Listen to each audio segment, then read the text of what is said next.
Hello guys, आप सभी लोग कैसे हैं? आई होप आप सभी ठीक होंगे।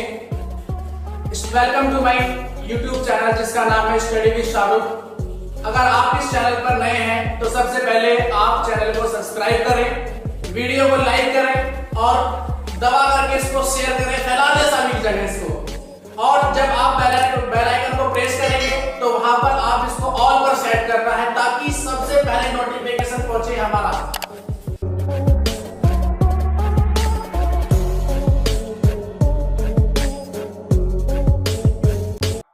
तो हेलो एवरीवन, आज की क्लास में हम बात करते हैं कुछ राजनीति विज्ञान के महत्वपूर्ण प्रश्नों के बारे में। आज की क्लास में पॉलिटी के कुछ महत्वपूर्ण क्वेश्चनों के बारे में हम चर्चा करेंगे। पहला क्वेश्चन आपको स्क्रीन पर ये आ रहा है, लिखा है कि राज्य भूमि सुधार भारतीय संविधान की किस अनुसूची के तहत आता है। तो इसमें हमें 4 अनुसूची ऑप्शन में दी गई है और हमें बताना है कि राज्य भूमि सुधार जो होता है वो किस अनुसूची में के अंतर्गत आता है। तो इस क्वेश्चन में ऑप्शन दिया हुआ है अनुसूची 7, अनुसूची 8, अनुसूची 9 और अनुसूची 10। तो इसमें आपको हमें बताना है कि इसका आंसर क्या होगा। तो इसमें कमेंट करिए गाइस जल्दी जल्दी और चैनल को सब्सक्राइब करते रहिए। तो मैं आपको इसमें आंसर बता दूं, इसका आंसर क्या होगा। इसका आंसर जो होगा वो option number 3 C option is a correct. अनुसूची 9 जो होती है या अनुसूची 9 कह सकते हैं, राज्य भूमि सुधार के अंतर्गत आती है या राज्य भूमि सुधार इसके अंतर्गत आता है। नेक्स्ट क्वेश्चन की हम बात करेंगे।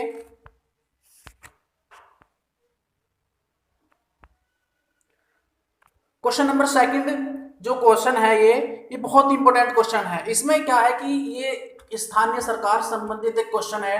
लिखा है स्थानीय सरकार विषय, जो ये सब्जेक्ट दिया है, भारतीय संविधान की 7वीं अनुसूची के किस अनुसूची के अंतर्गत आता है। अनुसूची के भी अंदर सूची के बारे में पूछ लिया गया है। तो स्थानीय सरकार जो है ये एक इसका विषय है और ये विषय किस अनुसूची के किस सूची के अंतर्गत आता है, 7वीं अनुसूची के किस सूची के अंतर्गत आता है, ये हमसे पूछा गया है।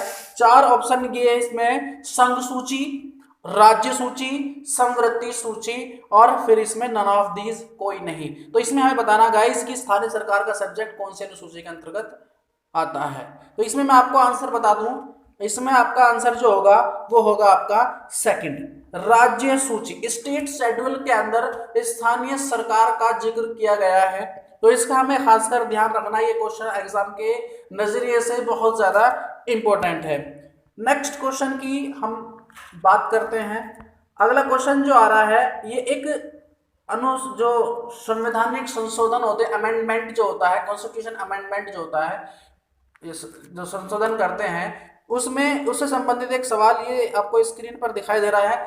बड़ा ही अच्छा क्वेश्चन है। लिखा है 73वें संवैधानिक जो संशोधन अधिनियम कह सकते हैं, एक आप इसे जो 73वें संवैधानिक संशोधन अधिनियम एक्ट द्वारा भारतीय संविधान की कौन सी अनुसूची को शामिल किया गया था। तो जब 73वां संविधान संशोधन हुआ भारतीय संविधान के अंदर, तो इसमें कौन सी अनुसूची को शामिल किया गया है। बहुत ही अच्छा क्वेश्चन है ये पॉलिटी का। तो इसमें देखते हैं कौन सा ऑप्शन इसका करेक्ट रहेगा। आपको बताना है इसमें क्या आंसर होगा। जिस बच्चे को आंसर मालूम है वो कमेंट करते रहें, ठीक है। और मैं आपको कमेंट देख रहा हूं, लिखा है देखिए अनुसूची 8, अनुसूची 9, अनुसूची 10 और अनुसूची 11। इसमें हमें बताना कि कौन सी अनुसूची जो है इस अंतर्गत आती है, ठीक है। चलो मैं इसका आंसर आपको बता दूं, इसका आंसर है वो D option is A correct answer. D इसका करेक्ट आंसर है। अनुसूची 11 के अंतर्गत जो संवैधानिक संशोधन अधिनियम जो हुआ था, कॉन्स्टिट्यूशन अमेंडमेंट एक्ट 73, जो 73 संविधान संशोधन हुआ था, वो अनुसूची 11 के अंतर्गत हुआ। नेक्स्ट क्वेश्चन की बात अगर हम करें, क्वेश्चन नंबर 4 जो आ रहा है आपको स्क्रीन पर दिखाई देगा। क्वेश्चन नंबर 4 जो है वो बहुत ही अच्छा क्वेश्चन और बहुत ही ज्यादा आसान है। ये क्वेश्चन तो मुझे आपसे पूछना चाहिए, छोड़ देना चाहिए, लेकिन मैं इसका आंसर आपको बता दूंगा। बहुत ही आसान क्वेश्चन है। लिखा है भारतीय संविधान के कितने भाग हैं। बहुत आसान है, तो बहुत नॉर्मल क्वेश्चन है। डीआरडीओ एमटीएस के लिए गाइस ये क्वेश्चन बहुत ज्यादा इंपॉर्टेंट है। नॉर्मली क्वेश्चन पूछे जाते हैं, 10th बेस्ड क्वेश्चन होते हैं ये। तो इसमें लिखा है कि भारतीय संविधान के कितने भाग हैं कितने पार्ट होते हैं, तो इसमें ऑप्शन दिए हैं 25, 32, 42 और 52। तो इसमें कौन सा ऑप्शन हमारा सही रहेगा? तो इसमें मैं आपको आंसर बता दूं, हालांकि इसमें ज्यादातर बच्चों को सबको पता ही है। तो इसका जो आंसर है वो 25 यानी ऑप्शन ए। भारतीय संविधान के इस टाइम वर्तमान समय में 25 भाग हैं। चलिए अगला क्वेश्चन देखते हैं। क्वेश्चन नंबर 5 स्क्रीन पर आ गया है। क्वेश्चन नंबर 5 में लिखा है कि निम्नलिखित, देखो ये बहुत अच्छा क्वेश्चन, लेकिन ये एक भारतीय जो संविधान है, इंडियन कॉन्स्टिट्यूशन के केवल ऊपर ऊपर की बात दी हुई है, जो ऊपर ऊपर से पढ़ा है। लिखा है कि निम्नलिखित में से हमारे संविधान का कौन सा भाग, अब इसमें 4 भाग दिए गए ना, कौन सा भाग कल्याणकारी राज्यों के बारे में बताता है? कल्याणकारी राज्यों के बारे में कौन सा भाग जो है संविधान के अंतर्गत आता है? तो मौलिक अधिकार, फंडामेंटल जो राइट्स हैं ये नहीं है। फंडामेंटल राइट्स तो सेंटर के लिए भी उतना ही है और स्टेट के लिए भी उतना ही, हर एक पूरे देश के लिए इस समान होते हैं।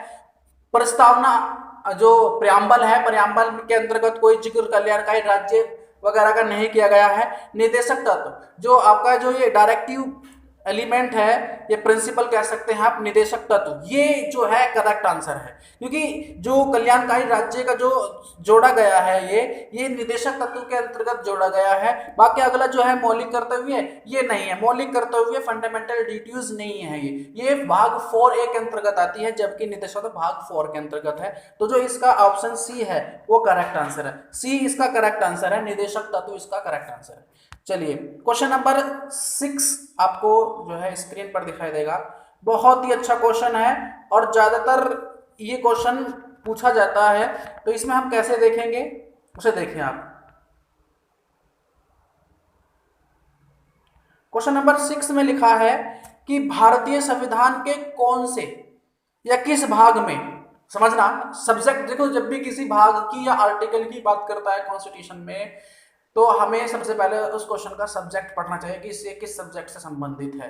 अब 2 बातें हैं, आर्टिकल में या फिर भाग के अंदर, या तो सब्जेक्ट दे करके हमसे भाग या अनुसूची या फिर आर्टिकल पूछ ले, या फिर आर्टिकल दे करके हम उसका सब्जेक्ट पूछ ले। तो लिखा है भारतीय संविधान के निम्न में से किस भाग में आपातकालीन प्रावधान जो है प्रदान किए गए हैं? Emergency provisions. इमरजेंसी प्रोविजंस किस भाग के अंतर्गत आते हैं? 8 है, 18 है, 9 है या 9A? 9A इसमें पूछा गया है, या 9th है इसका ऑप्शन होगा। तो हमें बताना गाइस, इसमें जो इमरजेंसी प्रोविजन होते हैं, तो जैसे लॉकडाउन है, ये भी एक इमरजेंसी प्रोविजन है, ये भी एक इमरजेंसी है। तो हमें बताना है कि इसके अंदर कौन सा ऑप्शन होगा, किस भाग के अंतर्गत आता है। तो मैं आपको इसमें गाइस आंसर बता दूं, इसका जो आंसर होगा, आंसर जो है इसका वो आपका है B is a correct answer. 18 यानी भाग 18 के अंतर्गत जो है इमरजेंसी प्रोविजंस आते हैं। चलिए लास्ट क्वेश्चन के बारे में बात करते हैं। लास्ट क्वेश्चन जो है बहुत ही अच्छा क्वेश्चन है।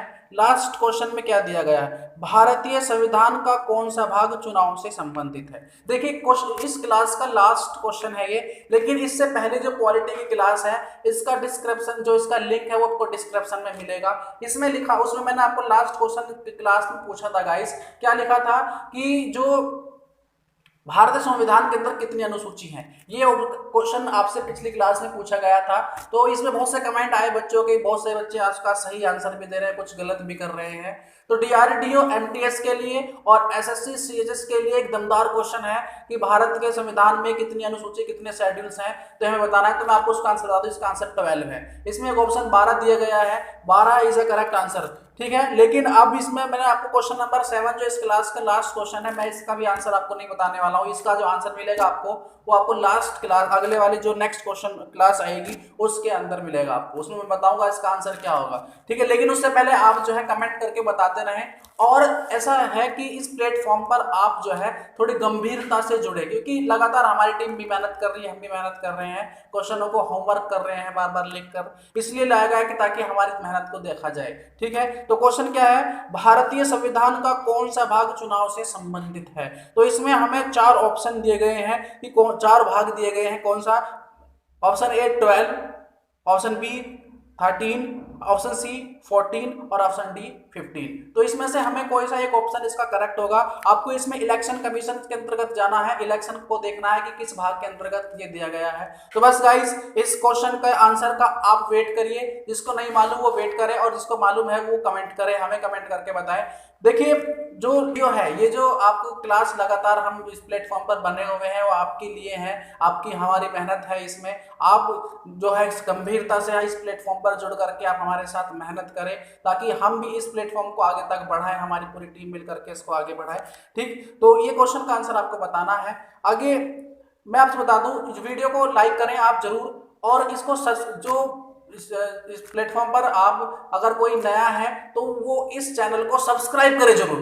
देखो सब्सक्राइब करने से क्या होता है, हमें आगे बढ़ने के लिए प्रोत्साहन मिलता है, हमें आगे लगता है कि भाई हमारी मेहनत जो है रंग ला रही है, हमारा काम हो रहा है। तो इसलिए चैनल को सब्सक्राइब जरूर करें। और दूसरी एक बात आपसे एक और शेयर करनी थी गाइज, कि जो भी जब जैसे क्लास देख रहे हैं हम, ज्यादा बड़ी क्लास नहीं होती है, तो स्किप किए बिना आप इस क्लास को कंटिन्यू देखें तो मजा आएगा क्लास पढ़ने में। एक दो क्वेश्चन देखे कोई मजा नहीं आने वाला है, ना ही समझ में आएगा कुछ, क्योंकि जो लिखने का तरीका है वो ऐसा है कि हम उसको कंटिन्यू रूप में क्लास को हम जो है करते हैं, लिखते हैं। तो कोई भी क्वेश्चन जो है आप स्किप करके ना पढ़ें, ज्यादा बड़ी क्लास नहीं होती, मुश्किल से 5-7 मिनट की क्लास होती है, तो आप उसको कंटिन्यू पढ़ें। तो ठीक है गाइस, फिर मिलते हैं एक नई वीडियो के साथ, एक नए जोश और एक जुनून के साथ, एक नए वीडियो के साथ हम मिलते हैं आपसे। तब तक के लिए आप हमारे इस प्लेटफॉर्म पे जुड़े रहिए, ठीक है। तो thank you for watching my video.